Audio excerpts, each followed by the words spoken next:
Morning guys, ito nilapitan ko yung taniman na kung saan ko sila transfer yung praying mantis. Tingnan natin guys kung nandito pa ba sila lahat. Kasi dami nila yun guys. Kaya nandito pa sila guys. Ayan, dito sila pinalagay ko sa aking anak. Hanapin ko lang kung nandito pa ba sila. Ayan, parang wala na guys. Parang wala na. Saan kaya yun? Wala na kahit isa guys. Saan na kaya yun sila? Wala na talaga guys. Kawawa ng dami nila. Pero wala na talaga. Kritisan man lang dito. Siguro kinain sila ng ano guys, lizard. Kasi pagdating ko dito, nandito yung isang lizard. Gumagapang sa anong puno. Wala na talaga guys, kahit isa. Kawawa naman nila. May dalawa guys, lumapit sa akin.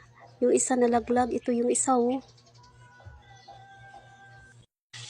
Ayun guys. Siya yung natira guys. Dalawa silang lumapit sa akin. Tapos yung isa is gumapang palayo sa akin. Ito naman nilagay ko siya ulit dito sa dahon. Yan guys, nag-iba yung kulay. Ang saya-saya guys.